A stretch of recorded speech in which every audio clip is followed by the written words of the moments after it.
Training a barista is the foundation for the success of any cafe or coffee chain or wholesale coffee roaster.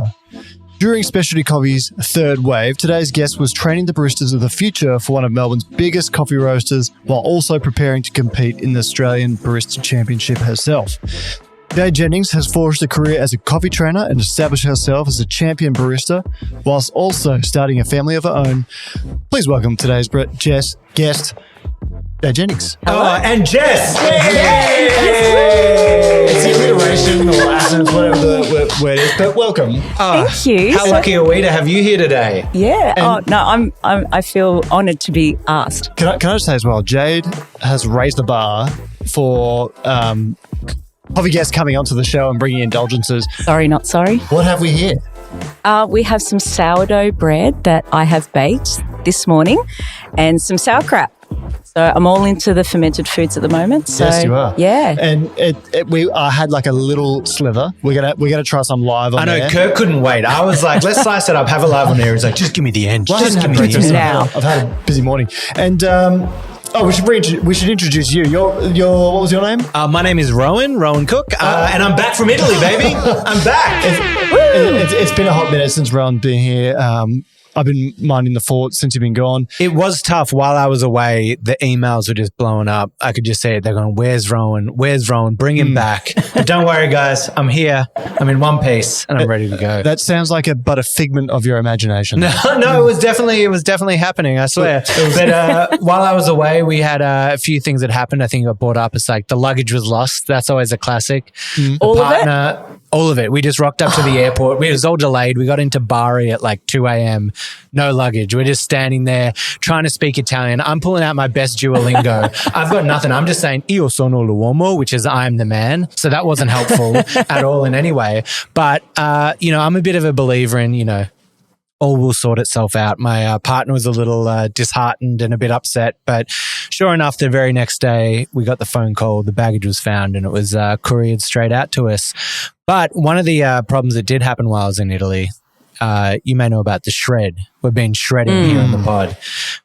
I didn't do it too badly, but the shred went a little downhill while we were away. There was a bit too much pasta, a bit too much indulgence. I think I was up about 1.6 kg from doing that, which for a month in Italy. Pretty good. For a month in Italy, I don't think it was bad. We were knocking off 3 or 4 pounds sort of thing? Yeah, something like that. For Americans? We've got our producer who can work that out for us. Let us know in a sec.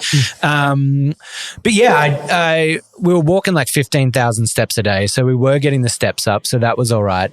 But back here, we're back on the shred, except for this bread, which we're about to indulge in. I almost introduced you as Jabba the Hutt for a second now. So I was just thinking, geez, he's put so much weight on this thing. Go on. Just the rolls just rippling down. Might get some traffic management going for, getting him in the building.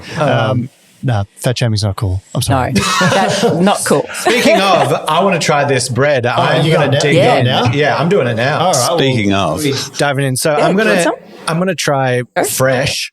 So we're gonna go fresh straight off the crust. So important. So what's the key to a good sourdough, Jade? I think there is a lot of people that, overthink it. Using filtered water. I'm just like, we've got good water here in Melbourne. So as long as you get the oven nice and hot and that Dutch oven really hot, then it's all easy, repeatable. Unbelievable. This is like nutty and beautiful. There's also like a little mild sweetness there. That is, I tell you what, I've also got a little bit of extra virgin olive oil here. This is from my good. brother-in-law. This is from Coriol in South Australia. Amazing olive oil. So let me give that a little dunk. There you go. That is quite incredible.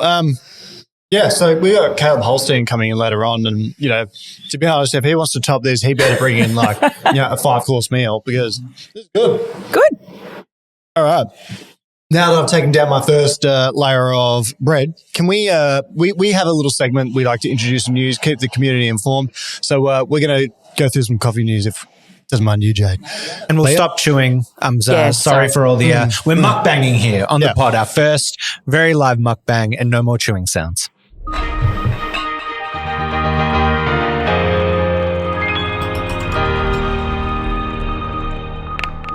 Well, a bit of hot off the press news. Doritos have released a coffee-flavoured chip in Australia, but it can only be won by a lucky 300 people in a competition that's run by the chip producer. So we have here a packet of coffee-flavoured Doritos. My question is, how did you get your hands on them? Well, I just slid into the DMs of Doritos Australia and just gave them a little bit of, there might have been a bit of, I don't know if it's nepotism, but there was me saying, I want to try these for the channel. And then I just got a message saying, you're one of our lucky winners for today. We're sending you out a bag. So I'm sorry to the people that are actually entering. This could be bad. It could be breaking all their T's and C's and maybe they're going to get in trouble for this. But I got a bag. The marketing girl fired. Yeah, exactly. Look at the back of the bag. I mean, you said 300. I think it says 500 on the back there. Oh, we batch 485. 485 out of 500. Now, we might taste these on a later pod, but I'm actually saving the taste test for a little YouTube for Golden Brown. So I'm sorry. What would you do if I open them right now? I'd be really upset with you. What would you do if the podcast would probably be over. We'd have to call it there. Headphones down. I'm out. Well, I mean, I'm surprised you didn't eat them, to be honest. I know. It's hard having them sitting there. The shred's over. The shred's done. Dead, buried, cremated. But anyway, I like, what the hell are these going to taste like? It can't be good. I don't think the reviews have been great on that. The whole premise behind them is that coffee shops close at 2 or 3. So what are you meant to do for your afternoon hit? So Doritos have bought out these. Do we know if there's any actual caffeine in them or is it just a coffee flavor? I'll read the ingredients out. So corn, canola oil, glucose powder, sugar, maltodextrin, salt, buttermilk, flavor enhancers, coffee powder. Okay, so I don't know what the definition of that is. Carrot powder and a whole bunch of other things that we don't really care about. Now, I've got a little bit of insider hot scoop on Doritos. I don't know if anyone's meant to know this, but you know that feeling you get when you eat Doritos, that powder you get on your finger? So originally when they first made Doritos, that powder was the flavoring and like what you'd get. But later, they managed to just get the flavor like on the chips, but people love that powder feeling so much. They just add a powder onto it now just for the feeling and for the texture. Wow. So the powder that's on there isn't actually the flavoring. The flavoring's just on the chip. That's just added for that added Doritos texture. We're all about the tactiles, aren't we? Yes, we are. Now, another piece of interesting news that I came across when I was scouring for this week's episode was there's actually the University of Sydney have so some researchers there have developed a method to make cold brew in 3 minutes using ultrasonic sound waves. So I'm going to play a little clip now and get a little commentary. So this goes for about just over a minute, but let's. I want to get everyone's thoughts on this.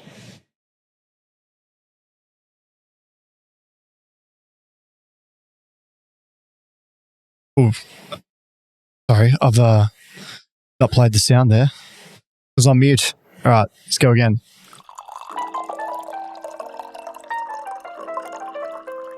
We developed the technology to produce cold brew under 3 minutes.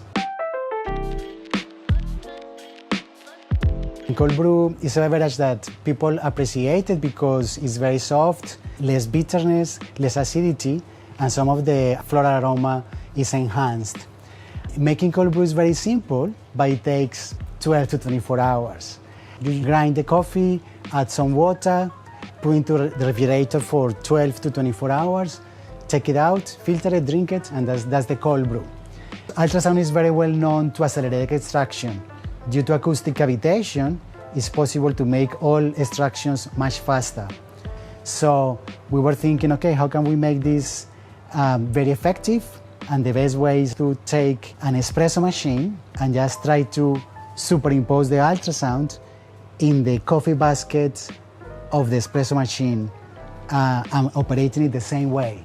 And the acceleration is enormous. We are reducing from 24 hours to less than 3 minutes, getting a cold brew that has undistinguishable characteristics compared to a normal cold brew. We are very excited about developing this technology that can be used by companies that already manufacture coffee machines, so consumers can enjoy a 3 minutes ultrasonic cold brew at home. All right, hold off the press. Rohan, what are your thoughts? I mean, that's amazing that they're doing that. I mean, DeLonghi and a few of them must be annoyed because they've just started bringing out all their machines that have cold espresso technology. And they're like, damn it, we missed out on this. But that's amazing. That could be a huge change for companies to be able to produce it at a more rapid pace. I immediately went more to cafes and that kind of settings and time management that's so important when you're...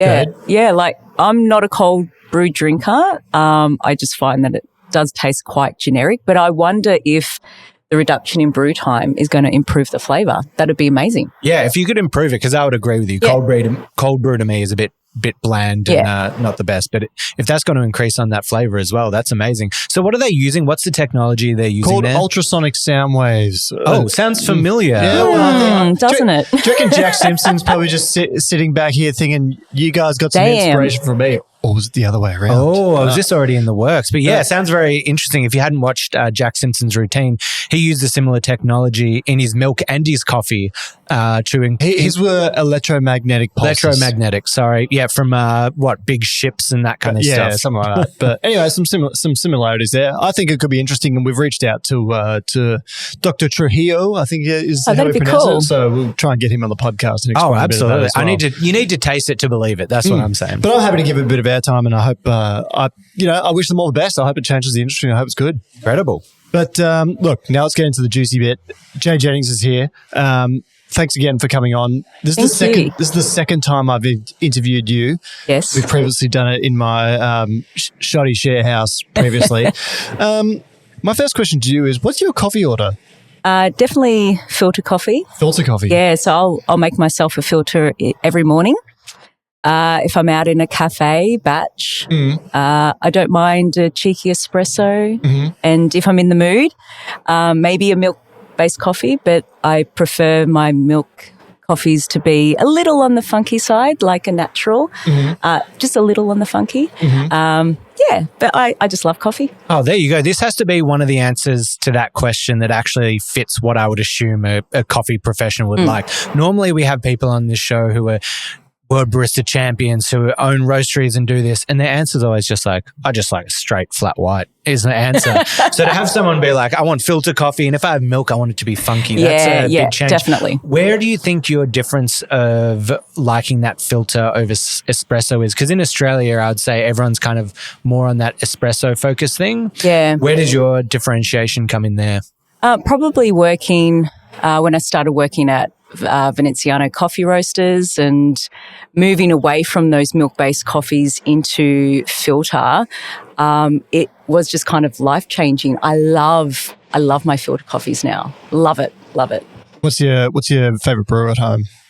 So I just have a Kalita, flat bottom, and I've even taught my husband how to do his own in the morning. So I've often been told that I have a flat bottom. So that's nothing wrong with a flat bottom. Yeah, Rohan's got a pancake house.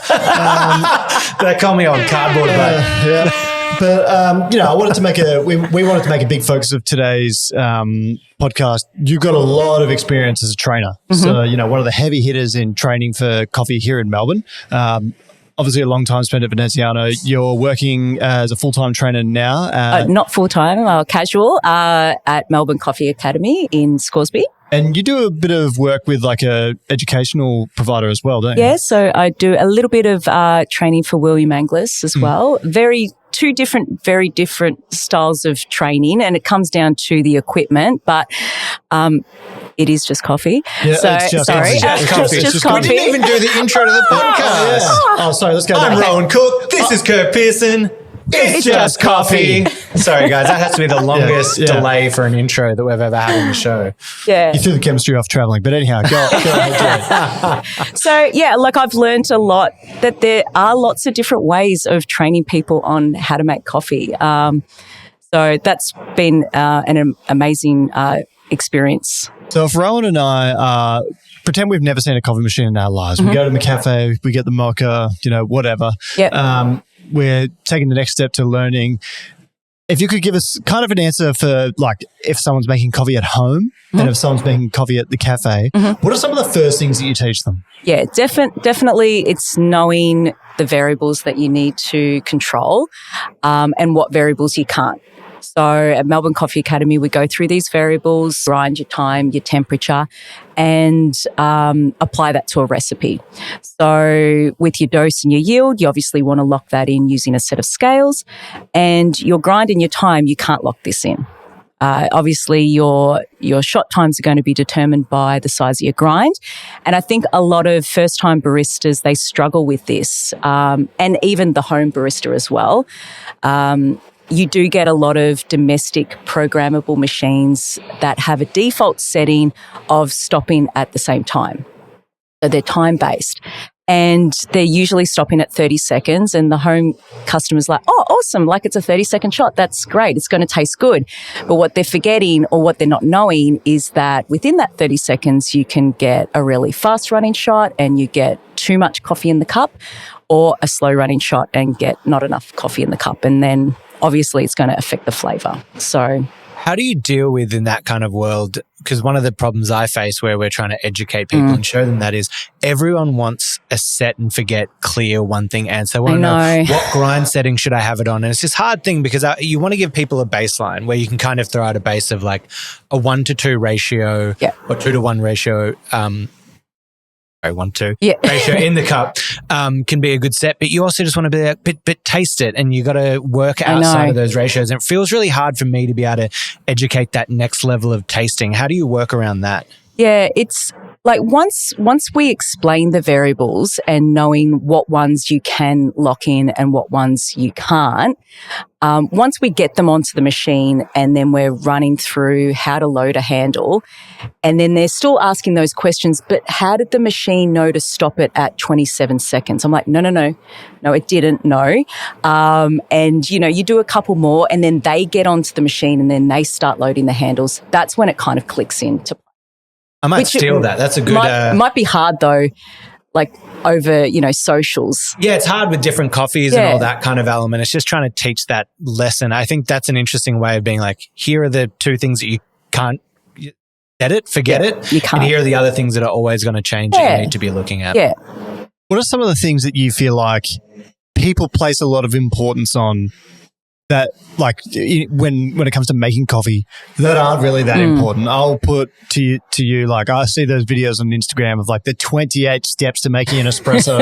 And I was saying, gosh, I could never do that in my everyday life. What is it? What gets a lot of airtime that's not really necessary? What's the fluff? Well, definitely, I mean, it's got to be a little bit of the latte art. Like we get a lot of people, I want to just learn the pretty pictures. And like I would much rather have a well-centered dot in my milky than a washed out rosetta. It's all about flavour for me. But maybe them not understanding that, the dot, it might seem like a really boring pattern, but it is the foundation for all latte art. Like if you can pour a well-formed dot, you can easily turn that into a heart. You do your stacked dots on top of each other, you get your tulip. So, trying to perfect that dot can really help with your latte art later on. What's one of the biggest struggles I get? Because you train coffee. How many people do you think you've trained? Thousands, surely. Yeah. Maybe. Yeah. So what's some of the biggest challenges they encounter when they first start? Probably underestimating how frustrating learning a new skill can be, and that's okay. You know what I mean? And I think it's my job as the trainer to really empathize with those people as well and understand where they're coming from. They might be wanting to get their very first job, or they might be mid-career and they're wanting to change industries, which has happened a lot since COVID. And so just trying to put myself in their shoes and break down those walls, because if those walls are up, I find it really difficult for that training to happen. So they just need to understand not to be too hard on themselves. Yeah. One thing I've found, like with training as well, is it's hard to empathize with the person who's learning. On things like with steaming milk, I've done it so many times that I can steam milk and swirl it in the jug. And just from the feel of how it swirls, I can tell how much foam is in there and if I need to pour a bit off, or if I need to do that. And all those elements. But it's just that feel that you need to do it 1,000 times to learn that. Obviously, there are all the steps you can learn in between. But sometimes as a teacher, it can be like, you just know. Yeah. You just feel it. And it is kind of like an apprenticeship. Yeah. Really, it just comes down to practice and building that muscle memory. Yeah. Which I find it amazing that some of the home baristas get to the skill level that they do, both with making coffee and with latte art, because I learnt from working in cafes where we were making, at its most 1,000 coffees a day. I'm like, I get to practice 1,000 times in a day. Yeah. When you're at home, at most, how many coffees? One or two coffees. Yeah. Hopefully. Yeah. Depends on who's home, I guess. yeah, exactly. Make it for the whole fam. But one of these new things that's popping up, and this one will sort of apply more to professional baristas, is that there's a lot more machinery now than there ever was before. And you look, every 2 years, I'd say, like the adaptations or the evolutions of that machinery, it's just the pace from which it grows here is enormous. And Rohan and I had this conversation one time where we'd met baristas that have never tamped, like they've never had to use a tamper in store, it just seems bizarre. So what do you feel like have you seen any impact of that on baristas at all? Like, do you feel like they're skipping things that are important? Yeah, look, I mean, I think it is important to have a balance, and at Melbourne Coffee Academy, we still believe that it's important to teach baristas how to make coffee without the set of tools, even if it's on the off chance that a tool might fail one day. Or you might work at a cafe where you not necessarily have all the equipment needed. So you need to know how to make coffee without it. And I think for those cafes that do have all the tools, as long as they are utilising the time that they're saving by using the tools and then transferring that back to the customer and improving their experience, that's the main thing. Like, it's very similar to what you do at Project Zero, Kirk. And I'm not trying to blow smoke up your ass, but you do always. But whenever I've been there, you're always getting out from behind the bar and you're talking with the customer, you're sharing samples, and that's what hospitality's about. It's when baristas don't do that and they hide behind the machine and behind their tech. That's what I struggle with. Yeah. Well, see, this is kind of where I feel like, and this is why we do it. You're exactly right, and that kind of. One argument was that a few years ago that people were kind of scared of innovation because it might mean they lose their jobs. Yeah. And my counter argument to that is, well, there's two. So one, there aren't enough baristas as there are jobs to fill them. Maybe that's changing a little bit now. Look at hotels and all those kind of places where baristas don't want to go work either. Yeah, that's right. It kind of enhances the quality of your job as well. So is there a barista out there that actually wants to stand over a milk jug with their head hunched like that for 8 hours a day? I don't think so. No. So, yeah, you're right. And I also found that when I was doing that, you talk about coming out and talking to the customer and doing that. There were days when I was working and I was behind the machine. I think I've said it here before, that dreaded feeling of like the customer coming and lingering over the machine and looking over and trying to talk to you. And just me in my head being like, if you don't step back from this machine right now, I'm going to lose. I've got 20 dockets up on the thing here. I do not have time to be dealing with this. No, but it shouldn't be that intense. And it would be much better if, as the barista, I can stand and talk to that customer about their coffee, about what they're after, and offer that hospitality that we're there for. Yeah, and maybe help them to make better coffee at home. Like, Just occurred to me then, can we take a quick opportunity to make some fun of Dan Dick? We all know Dan Dick. Oh, yeah. Yes. He's a naysayer when it comes to the puck press. So none of his venues, he's got 4 or 5, don't have a puck press. So what is he just trying to like give all of his employees RSI? Just trying to send them into the... Yeah, Dan, thanks for breaking all your staff's backs, mate.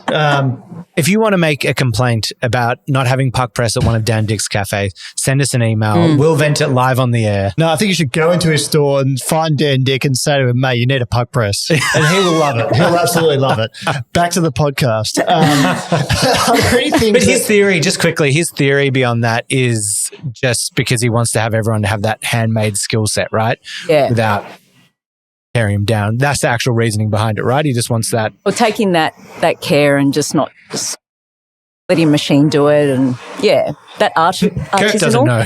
Maybe the artisanal side of things. Perhaps, but we got the UPS guy that's just dropping a quick package off now. Yeah. I think it was Dan Dick just trying to foil. Was that Dan that just dropped off that package? It's a tamper in there. It's an Amazon thing. Is there any things in coffee that we do that you'd like to see sort of discontinued? So one example I was thinking about when we were preparing for this is Charles Babinski. So former name. It's a great name, but former world number 2 in coffee. So he came second to Sasha Sestic. Used to be in LA. He's just moved to Bronte in Sydney. And he's opened up a cafe. So if you live in Bronte or if you live in Sydney, you've got a great new cafe to go to. But one thing I found interesting, he's actually got a lever coffee machine Which one? Like the LM lever? Yeah, the or- La Marzocco lever machine.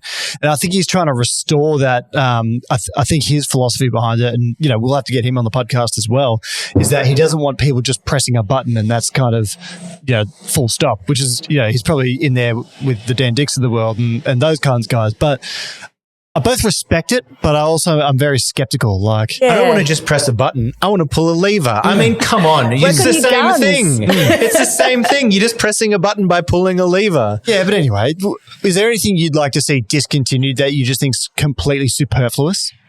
Yeah, look, I do have something that I'd like to see discontinued, and it's not my hot take. Hot take part one. Hot take with one sugar. Yeah, and I'm not a prude by any means, but we've got to stop with the phallic latte art. I'm sorry. Oh, what? I don't even know what phallic means. No more penises in your coffee. Is that okay? And I don't mean actual, Yeah, like- I mean visuals of penises in the coffee. Well, you know who? Do you guys recall a gentleman by the name of Sam Lowe? Yes. So Sam Lowe, he's a former barista champion of New he's very Zealand. big. He Very what? No. What are we saying? He wouldn't mind. He wouldn't mind me saying that. But yes, his grid is very much full Yeah. of the. he's a craftsman. Yeah, so when it comes he to is. that. But he won the New Zealand MasterChef. Oh, yeah. And he's a former New I met Zealand. him. I He's a know. great I love guy. Sam. He's Yeah. fantastic. I had two funny phallic moments with it because there's when the barista first learns that they can do that. It's a Yeah. big day. It's a big day where you learn it. But it's the boys. Yeah. Yeah, Oh, it's- I've had got a some girl do female. it? Yeah, Really? Instagram. Producer Liam wants to. Incredible Really? Australian. I was just going to say that learning how to do the Rosetta, though, like doing a proper Rosetta, it kind of rolls around. It and at is some very point, phallic. Yes. it teaches you. But I had one where I was working at the cafe and it couldn't have worked out worse. There were some friends of mine that had come in and I was like, oh, they'll love this. I'll send that out. Sent it out. They love it. Lose Yeah. it. Go over it. And then after I do that, the boss comes over and is standing with me and one of the girls from the table comes up and walks straight up to me, standing next to the boss and just goes, oh, Rohan, can you put another penis in our coffee? And I'm just standing there with the boss standing next to me. I'm like, oh, no. It wasn't a physical thing. No. Yeah, context is really important when your boss walks into that conversation. Yeah, context is very important. We did one on our channel because we made the call. Sonan was like, because we can do that art, we're like, this would probably get a lot of views to do the tutorial on how to do this.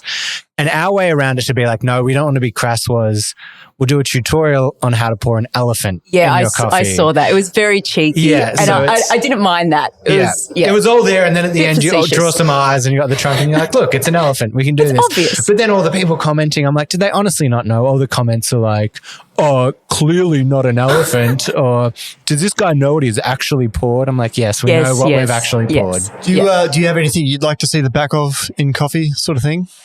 Back of in coffee. Man, I think that just the rise of all the bits and pieces and technology, and maybe we need to have it to kind of learn what's actually going to improve the coffee, but there's just too many extra parts on the outside that aren't necessary, especially when you're at home for making the cup of coffee. Yeah. So maybe the spinners, you know, the distributor Distribution, spinner yeah. one. Distribution tools. I think, that's just not needed. Having said that, the autocomb, the Barista Hustle one, I love that. I use that in the cafe. I think I can get around distribution. I think that is going to be something that we'll see evolve in one of the tools that has come out that can be helpful. The next step is going to be seeing it integrated within the grinder as it does it. So I think it'll be another part that's automated within the making process. But it's more just those extra spraying the beans, the spinning a thing on top of it. Yeah, those 15 steps of making a coffee, and then they're adding that shot to a tall glass of iced milk with adding 3 vanilla pumps of vanilla. It's you know what's the worst? When people put things in the portafilter, wink, wink. wink, wink. It's the worst. No, I will go off. I was away in Italy. The guys just recently did the Doritos one because Doritos launched a new chip. Just letting the team experiment, have some fun. That's not on me. When I've put stuff in the portafilter in the past, it has been in the pursuit of finding something interesting and doing it. We talked about it before. There's in like Saudi coffee, they're adding like cardamom and saffron and these things into brewed coffee. And I was like, can I take that and apply it to a ground coffee by having some of that within the coffee bed? So I think for that side of me trying it, there's actually more of an experimental side of trying it. But when it's just like, let's put tomato sauce and make some ramen out of a portafilter, that's when it does start getting ridiculous. Although, yes, I did scramble eggs on a steam wand, and I defy anyone, come in and try these eggs. They are amazing. Probably not good for the machine. That's how they used to do it in a lot of cafes. Yeah, exactly. It was the old school way. Andy Cooks did a really good video on that. Good old Andy Herndon. Oh, yeah. But anyway, with regards to the spices, keep to your curries, mate. They're not for the portafilter. I would like to see the little sparkling water that comes with an espresso sometimes. Kill it. Yeah. Oh, Yeah. no. That is the key to having it. No, that is. Well, yes, so you're for it? You're I love for a it? sparkling water with my espresso. Absolutely. Why not? Producer Liam's on your side too. On your side, yeah. I mean, we were talking about, prepping your palate to experience coffee in the right way. You know, we had the water boy come through, and I think if we go even deeper, not just the sparkling water. We have like prepared water with certain balance of like. And I think it's all about that hospitality, about the experience. How lovely that I'm paying $6, $7 for an espresso, that I get that kind of, here's a plate with your water. And even if, let's say, the water doesn't clean your palate for that espresso, it puts you in a mindset to be like, I need to stop and appreciate and take in this coffee that I'm having and kind of analyze it. So there you have it. Kirk, you're wrong. It's a palate cleanser. It cleanses the palate. Yeah. All right. I had a hypothetical for you. I love Jade Jennings. hypotheticals. So, would you rather have spaghetti hair or pineapples for hands? Pineapples for hands. Yeah, there we go. I wish Okay, I had sorry. pineapples for hands so I could throw it at Rowan's head right now. You've ruined the podcast. Go back to Italy. You threw me off. All right, so I want you to imagine you've got like a 100 million budget per se. You need to open up coffee shops all around the world, and you have to train the staff. So I'm going to ask, how will you do that? But also, what equipment are you going to use? All you have to do is worry about coffee. You don't have to worry about food, nothing else. You're the head of coffee for this big startup. Okay. How are you setting it up? I think you've got to start right, getting that model right. So store number one, it really comes down to the staff that you're hiring. They've got to be customer focused. So, it's all well and good to, hire people with a different skill set. You got your juniors, your baristas, your head barista and your venue manager, but they have to have the right cultural fit. Got to leave the egos at the door and the customer comes first. In terms of training, I think it's important to go back to the beginning, understanding the fundamentals, and, get those, the head barista or the baristas involved in the training. So maybe like a train the trainer model. And, so then that way you can slowly start to step back and then they can take over so that you can work on the business rather than in the business. In terms of equipment, LM, ABR. So it's a La Marzocco automatic brew ratio machine. Yeah. EK, maybe a grind by weight grinder by Malconic. Tampmaster. I prefer Tampmaster to puck press. Sorry. I said it. And Uber Milk, Effectco. Like you've got to have all those pieces of equipment in place to make sure that you can have consistency across multiple sites and allow for scale.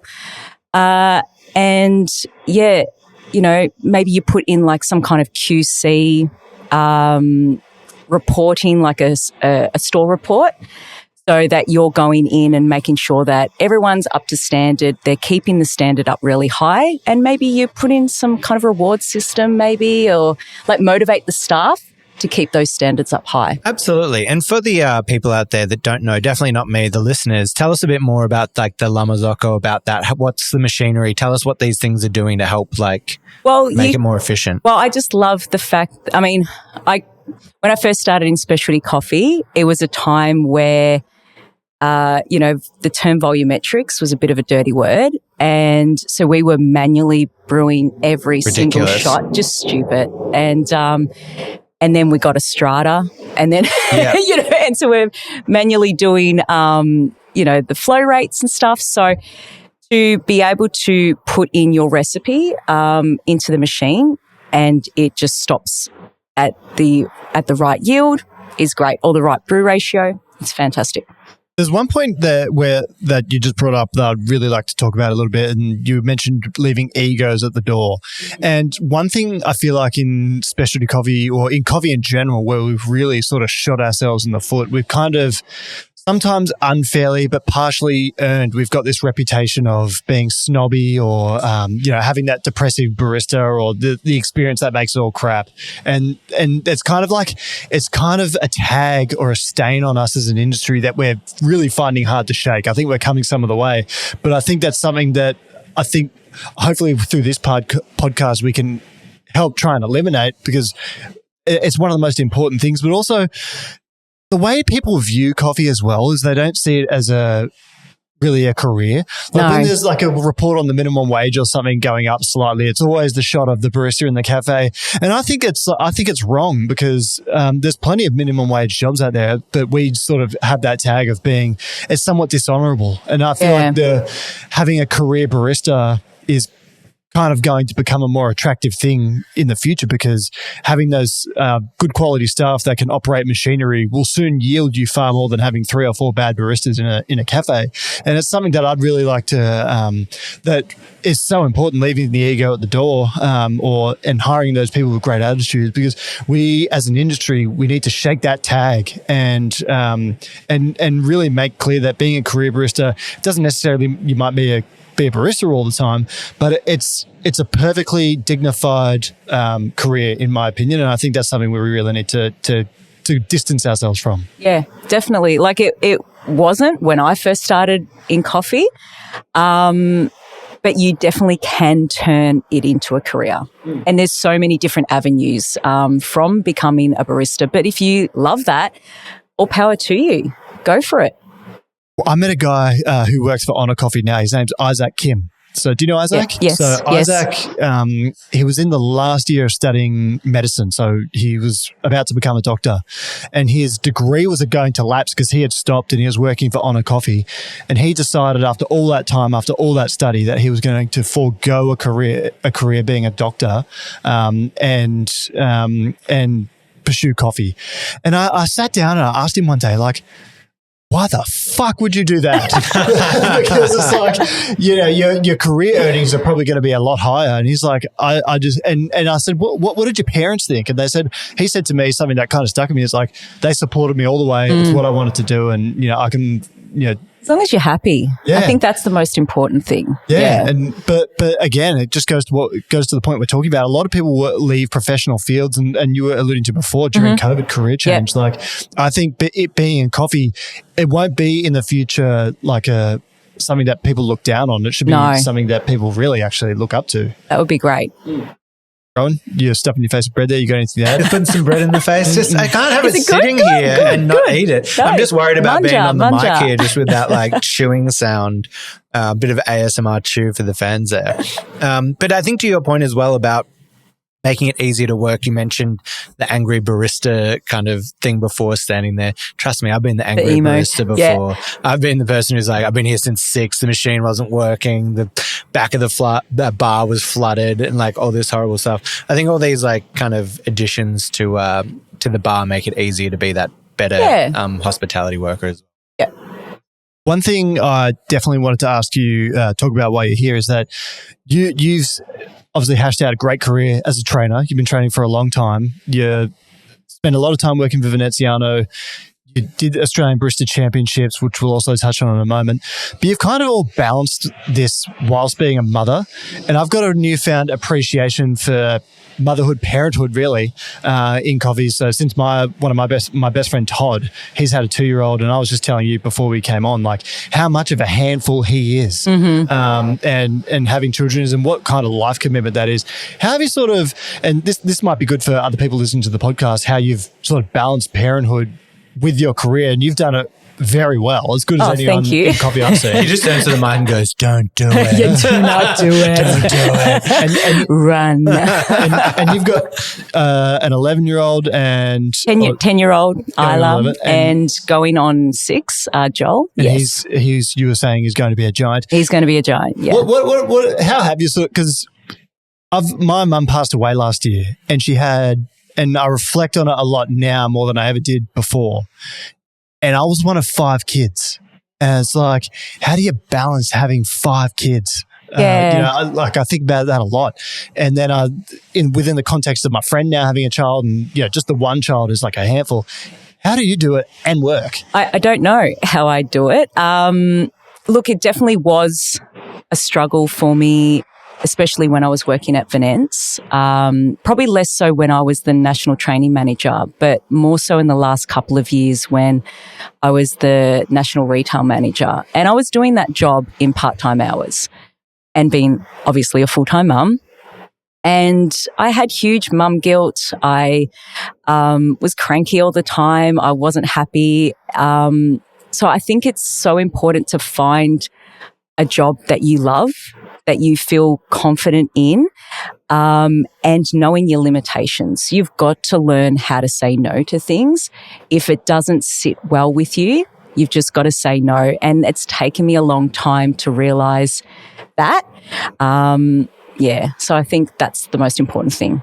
Yeah, and again, drawing to my friend Todd, who's has had his child. He kind of has the role of primary carer, so he works a few days a week. And this is kind of where I've sort of seen it creep into my life a little because, being understanding of him and his needs and, dropping his kid off to childcare when he comes to work and stuff like that. Yeah, I just find it so interesting. I don't know how parents do it.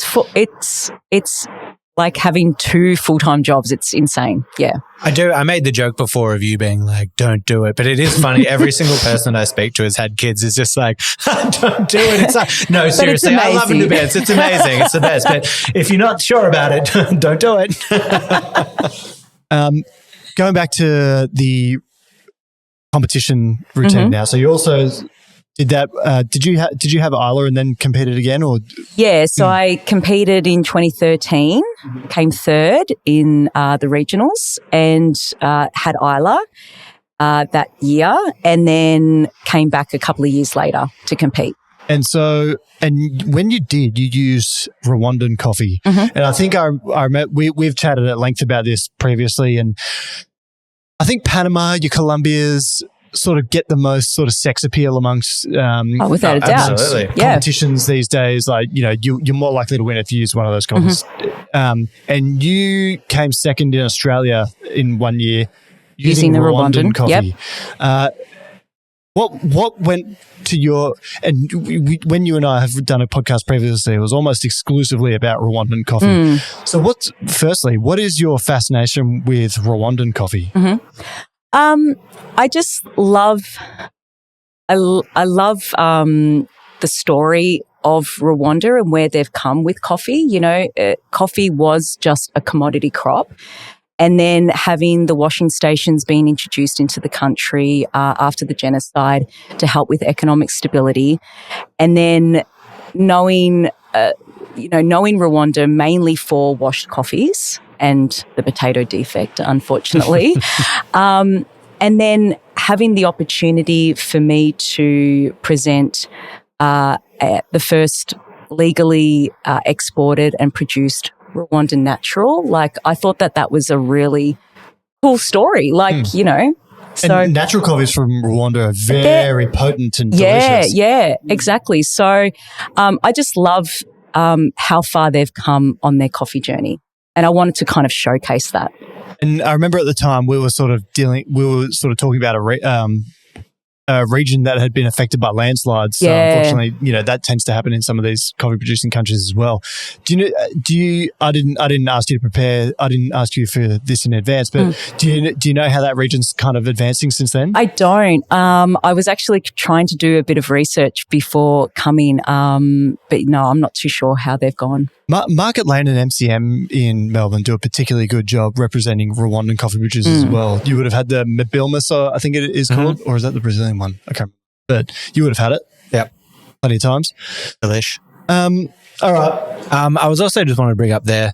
Sorry, that's why my answer. I was just in another place in my head because I wanted to bring up something interesting you said for people that might not know. You might be sitting in a cafe having a coffee and you taste it and you get that lovely taste of potato. Yeah. What is the potato defect for people that don't know about it? It's unfortunate, and it's basically there can be one or two beans in a bag and they taste like potato skin. But it shouldn't deter people from Rwandan coffee because, for the barista, it's easily detected. Like as soon as you grind that, it's a smack in the face. So you just dump that one, you purge a little bit more, and then you just go again. So, and isn't it like an insect that kind of penetrates the cherry? That's what they're thinking, that it's an insect that penetrates into the bean, but there's like some kind of bacteria that's forming that causes that. The potato bug. It's in there again. The old russet bug. The theme of today's podcast has more or less been about training. I wanted to ask you, if you're someone that's listening to this podcast or at home, stumbling across this online, what are some of the best online resources for coffee training that you can think of? Well, I love YouTube at the moment. Like, I kind of wish that it was as good as what it is now when I was coming up through the ranks. I love watching James Hoffman. I've gotten into a bit of Lance Hendrick. You guys are great, have to say. But I prefer to listen to you on the podcast while I'm driving. But yeah, there's heaps out there at the moment. Maybe sometimes too much, and it can confuse people. So you got to find the right people to watch. Have you got a favorite online that's not yourself? No, just me. Okay. Just me. No, I find I think the ones that you just listed were great. The hard part is here people just jumping in that halfway point, getting information and not having the backbone of all the learning. Yeah. So it's just kind of throwing out some like bad stuff and some bad kind of habits that can come into it along the way. But yeah, Hoffman's great, especially his early stuff. If you go back into his archives, that's where he was really kind of starting out with the basics and that kind of stuff. Whereas he's evolved a bit now as time has passed. But that early Hoffman, he has great kind of baseline. He does a really good job at simplifying to like, here's a V60 recipe that anyone can make that's pretty good. Yeah. Here's a AeroPress recipe that anyone can make that's pretty good. I would put out their Barista Hustle as a good online resource. It's mostly written, but that was one of the best things that I had when I was learning how to make coffee, and I would encourage anyone to go use it. And I think where that's great is, and one thing that we struggle with our, education online is it's just videos that go out to the ether that anyone could see. You might miss one video that kind of gives you the backbone for the next part. With Barista Hustle, it's just chapters and it kind of goes off from each section. So you can really work through and have a kind of greater understanding of what you're doing there. There's a guy called Jeremy Shallender who writes all the courses for Barista Hustle. I know him well. He lives out in Castlemaine, regional Victoria, and he just sits there crafting his courses, and he does a very, very good job. So shout out to you, Jem. He's excellent at it. One other thing I wanted to ask you while you were here, it's a now infamous term for people at my shop. They're perhaps even scandalous.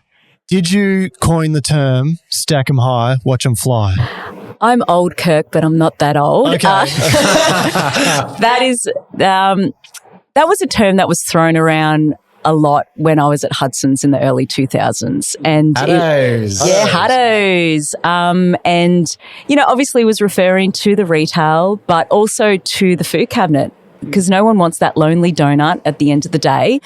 So, if you have two there, then you're more likely to sell that last one. And when it's at the end of the day, just throw in that last one. It was probably going to go to waste and you've made someone's day. So, no, it definitely was not me. Colin Harmon's even said it in his book. How to run a coffee shop? You should. Have you read that? Yeah. So good. What I know about running a coffee shop. Yeah, what I know. Yeah. Yeah. So you popularised the term. You didn't. Yes. You didn't invent it, but you popularised it. I do love a good saying.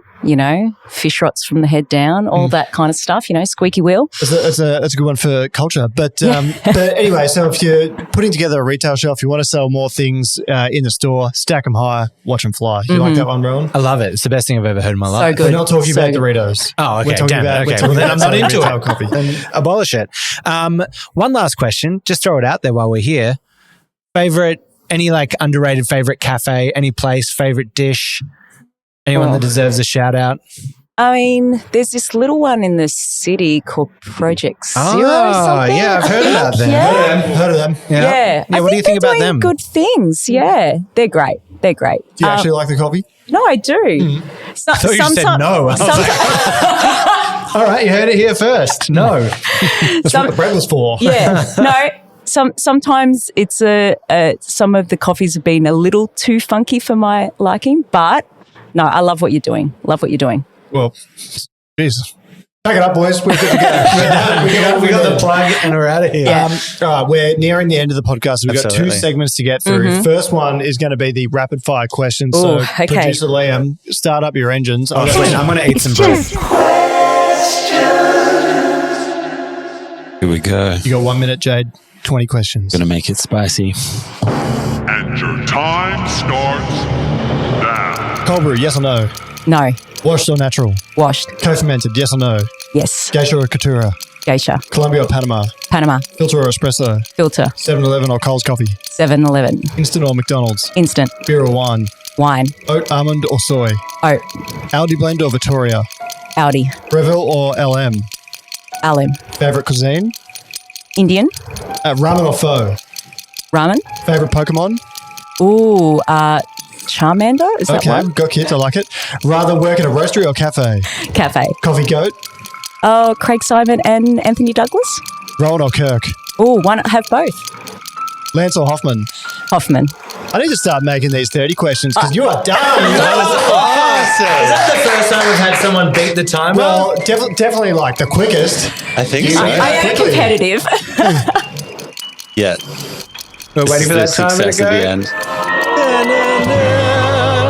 Do you ever get the Master Sword? Oh, in mate, that's Tears all of I was the just Kingdom? thinking. You're Open on top of the that up.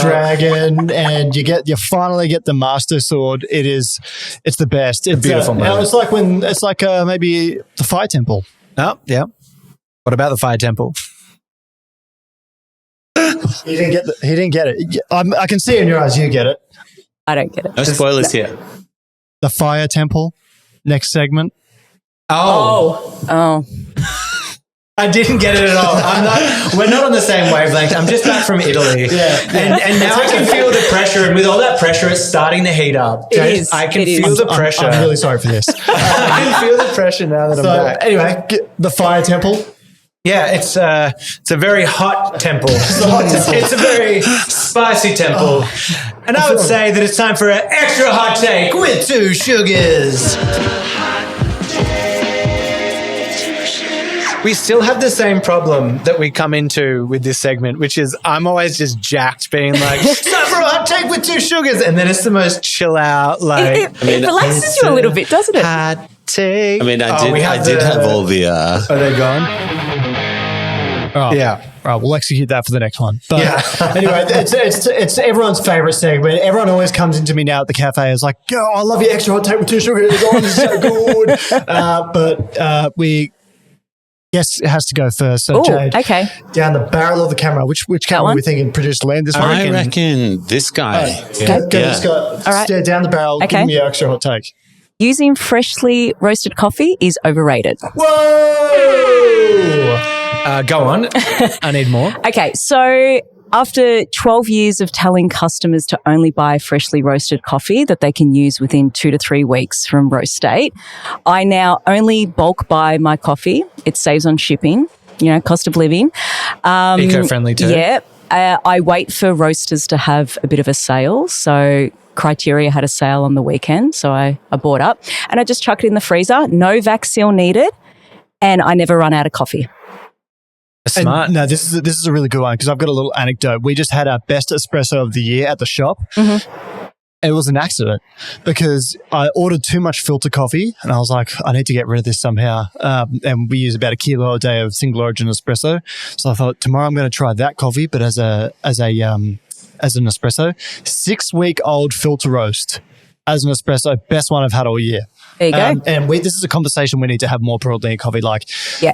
it's just, you don't need it that fresh. Yeah. You just don't. And with milk, it's they're doing you a favor if you're stretching the life out. So I 110% agree. Yeah. And look, I know freezing coffee isn't a new thing, obviously, for us. But whenever I happen to mention that to customers in a training session, they're always like, what? Wait, you can do that? So I think we do need to be a little bit better at making coffee more approachable. Well, let's talk about it right here. I mean, I reckon it was the oldies, your grandparents back in the day freezing. Oh, yeah. There was always a brick in the freezer. And then everyone was like, don't freeze it. It does this. And you have to say, don't let the coffee be exposed to the odors and that, because it is porous and it will take it on. But if you have it in the bag, sometimes, and I don't know if it's not ground. If it's whole beans. I don't know if this helps sometimes, but I've just put a bit of sticky tape over the valve. So that nothing is getting into that bag. And then all you have to do is, the main thing is, you just have to let it defrost enough.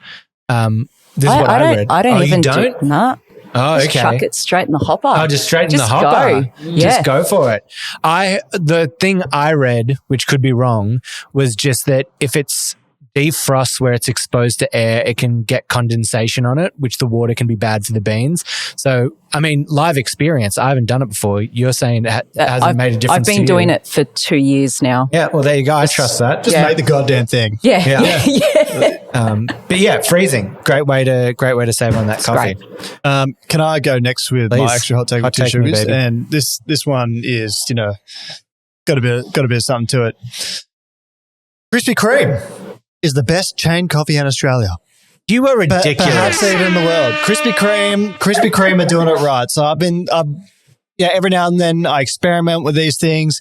You get yourself, if you're at the airport in particular, you get yourself a Krispy Kreme, half a dozen original glaze, smash those bad boys, have yourself a latte. They make the best latte. Really? In my humble opinion, yeah. I've tried them all. So, I don't drink 7-Eleven coffee or anything like that, but Krispy Kreme. 7-Eleven's not. Mate, I'm just going to say, this guy's losing his mind. All that's happening over here is he's smashing some glazed donuts. He's got so much sugar on the lip. He's like, I thought you were in the shred. Sorry. We have Cheetos. But he's just having the donut, and then he's got all the sweetness. He's having a sip of the coffee. He's like, oh, it tastes like raspberry jam, this coffee. No, but if you're ever in a pickle at the airport, or just, you just happen to have a Krispy Kreme nearby, it's Kirk approved. Okay, well, hold me to this. Next week, can we organise for maybe a couple coffees to be brought in, including Krispy Kreme? And I'm going to put this to the test, because I'm not buying a word of it. What's on our list? We've got Coles, 7-Eleven, Krispy Kreme. Any other contenders? I mean, you have to bring in a Starbucks if you're doing that kind of thing. Maybe a Macca's coffee. I had a Starbucks the other day. Bit how you going. Yeah. Wasn't a fan. Yeah. Wouldn't butter it. What'd you have? Well, my girlfriend got a hazelnut mocha or something like that.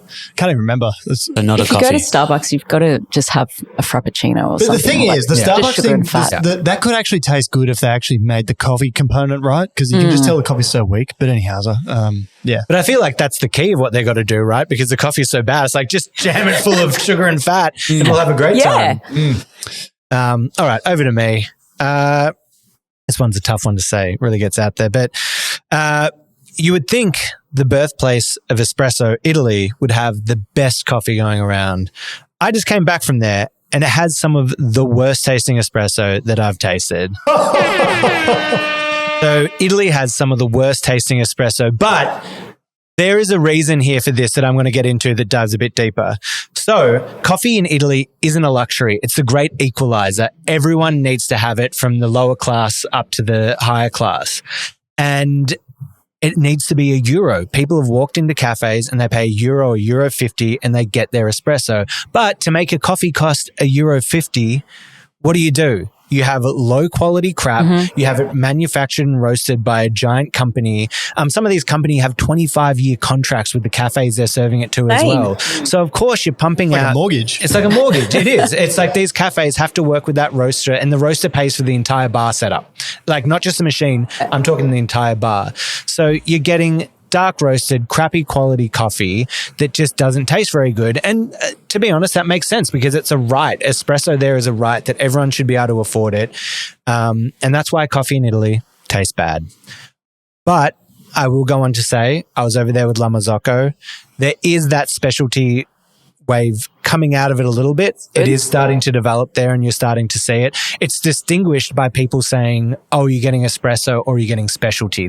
And specialty just means anything that isn't the dark roasted kind of coffee put out in front of you. I've got a question. Yeah. Would you like to go back to Italy? Because you're going the wrong way about it. You just, you might be blocked. Giorgia Meloni, their prime minister right now, might just be like, that guy, take him out. They might, but I can stand up for La Marzocco and say they're roasting in-house and they have beautiful coffees coming in and they're roasting it to the kind of specialty standard. It can be done. It can be done, but on a whole, when you're walking around, the majority of people would see espresso as something very different to how we see espresso. Do you ever go through have a day where you're like, I need to have a crap coffee today? Because I go work at the state library sometimes. I just need to be in that environment. And there's a little cafe attached to it, and I'm probably being mean saying they have crappy coffee, but it's not a coffee I would usually drink. Yep. And then I go get a long black. I'm just like, it kind of resets me. Yeah. Because I drink a lot of really good quality coffee. Yeah. We've been having a lot of comments on this pod where we've been like, is Melbourne coffee what it used to be? And do we need to raise the bar? And maybe we do. But let me tell you, after coming back from Italy and getting my hands on a coffee, I went into Market Lane, Queen Vic Market, first one, just had their seasonal espresso. I was like, I've never appreciated Market Lane so much in my life. Like the flavor, the texture, like everything was just like such a high stand. I'm like, look, I do just take it for granted how good the coffee is in Melbourne. Yeah. We're probably all a bit desensitized to how high the standard is. Yeah, we're princesses, yeah. I'd like to thank you though, Jade, for taking a step down to mine and Rowan's level by participating into the extra hot take with 2 sugars. Because even though I didn't get the fire temple segue into it, as the co-host, I should be right on that. I was lost. Yeah. I actually didn't either, I have to say, Kirk. But I do like that when we were doing it, you understood that it's getting hot in here. The old school saying, it's nice that our podcast is rubbing off and we're getting some of our little things out there. It's great that people are coming into the cafe and saying it to you. Oh, man. A lot of people are saying, I saw you. Do you have a podcast? I saw you on, TikTok the other day. On the old TikTokers. On the old Rustanto. I don't have TikTok. He doesn't have it. He's just on it. Someone's a baller when they're big on TikTok, but they don't even have one. That's the next level there. I'm too old. I'm near on 30 now. I will say, we've got hot takes. We're doing these things every week. Hot takes. You start to run out. It's hard for us to do. I'm cooking. I've got a few in the bag. I'm going to say, I've got a couple in the bag, but I will say just a shout out to the email. And people have been sending in questions, which is great. We'll get to those. But if you have any hot takes that maybe you want us to represent, maybe we need to have like the empty chair, the ghost chair of the listener that can kind of come in with a hot take. Hit us up at hello@itsjustcoffeepod.com. Can I make a submission? Can we get some like video hot takes going? So send us a video and we'll bring it there and we'll play it. Yeah, sure thing. So you want to be featured on the podcast? Give us a video. No swear words, even though I swear sometimes. Yep. No vulgar anything. Just give us your hot take and we'll play it. Yeah, that's a good one. Either send it to that email we just said, hello@itsjustcoffeepod.com, or just post it on social, tag us, and our social media galley KP will get all over it and we'll put it on the show. I can sense the spiciness already. Oh, the spiciness is coming. My hot take is, you two are idiots. Spicy. Now that's a hot take. Spice Malone. It's an episode of South Park. I watch way too much South Park. Yeah. But it's been we're getting to the end of our podcast. I want to know, is there anything that you came here and thought you wanted to say before we wrap up? What are your parting words of wisdom? No, just go out there and love coffee. It's great. It's a great thing. So, where can people find you? If people want to learn, can they come and learn off you? Can they sign up? Melbourne Coffee Academy. What are the courses? What can you get there? So we've got our basic espresso course. We've got latte art. We've got filter, advanced espresso. So learn how to dial in your coffee. But the thing that we do that's quite unique is we have an apprenticeship program at Melbourne Coffee Academy. So we're situated on the 3rd floor of the Waterman building. So it's a co-working space. And periodically throughout the apprenticeship program, we'll open up cafe service for the whole building. So the baristas are making coffees for everyone for free. So they get to practice on non-paying customers. So Oh, cool. How do I get up there? I dare you to raw dog some of that sauerkraut. I am. Just careful of not some on the of the- bread, just straight into the mouth. Make What sure am I you got to be careful? Oh, just some of the peppercorns. No, get a but- peppercorn in Mate, if I there. get a raw dog. No, it's good. That's all fine. Let's Yeah. get some. We got some Go. sauerkraut here as well. Yeah, go peppercorn it. I Yeah. love. Oh yeah. Got a bit of kick to it. No, there's like more spices and flavors yeah. in there. Yeah, It's not yeah, just yeah. like the acid bomb sauerkraut. Yeah, like no. that. temple? Yeah. That's fire temple right there. Spicy. And last question on the academy. For people looking to get into hospitality or home baristas or everything. So it's everything. So we There get you a go. lot of home baristas coming in. So I tend to do most of the courses on a Saturday. But we get a huge mix of people that are, wanting to either change industries or home barista. It's great. Well, you heard it here first. If you're a home barista wanting lessons, stop DMing me. I'm not giving you a lesson. They got professionals over here that'll do it for you. And if you're in the industry or wanting to get into the industry, also a great way. If you learn those skill sets, coming in and applying for jobs, great skill set to have. Everyone always needs someone that can make coffee. Yeah, definitely. Well, I think on that note, we will leave it there. But thanks so much again for coming on. It's been thank you. an absolute pleasure. And I think everyone will have learned something from today's podcast. I've loved it. And yeah, thanks again for stooping down to our level for just one No, day. not at all. Hey, thank you. And as always, it's just coffee. Hey. I like that. Oh, now I can not worry. Now I can just eat the bread and not worry about. Yeah, I know. My stomach started grumbling. I'm like, oh, I hope I can't pick that. get. It's like, have it. From the extra. Oh no, I was like, you better eat that crust because that's the good stuff. I took